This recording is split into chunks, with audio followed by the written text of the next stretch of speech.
La Declaración Universal de los Derechos Humanos tiene antecedentes muy lejanos, por decir algo, se remontan hasta el tiempo de la Biblia. Varios países son los que tienen muy arraigada la Declaración Universal de los Derechos Humanos, entre ellos Estados Unidos. Frecuentemente pensamos que los ganadores de la Segunda Guerra Mundial fueron los grandes promotores de los derechos humanos.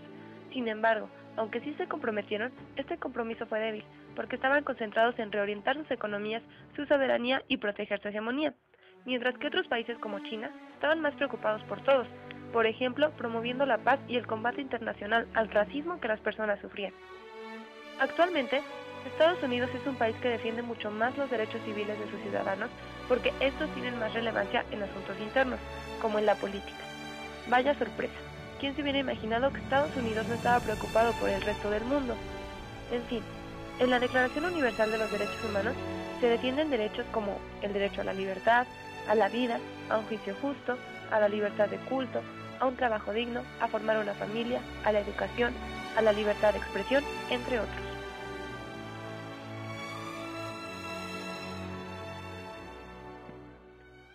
Ahora bien, en Medio Oriente se encuentra la Carta Árabe de Derechos Humanos. Es uno de los casos más controversiales en materia de estos, ya que se considera que no son compatibles con las normas internacionales. En esta carta se abordan disposiciones que no están incluidas en la Declaración Universal de los Derechos Humanos, y son las siguientes. Pena de muerte para los menores, tratamiento de las mujeres y los no ciudadanos, condena del sionismo como equivalente al racismo. Se permite el matrimonio entre familiares, pero no entre personas del mismo sexo. Los hombres pueden casarse hasta con 4 mujeres si su economía se los permite, pero la mujer es castigada fuertemente si comete adulterio.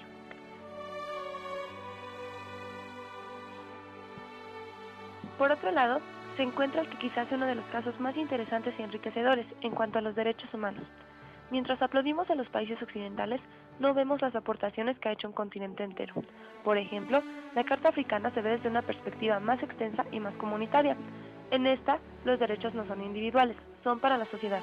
Inspirado en el hecho de que los países africanos fueron colonizados, el derecho más arraigado y más importante es el derecho a la autodeterminación.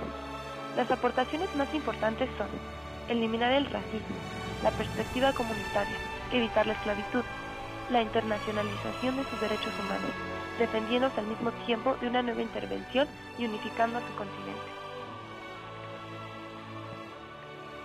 Finalmente, todos vemos los derechos humanos de manera diferente. Lo que importa realmente es que estés en donde estés, no olvides que eres un ser humano y que los tienes.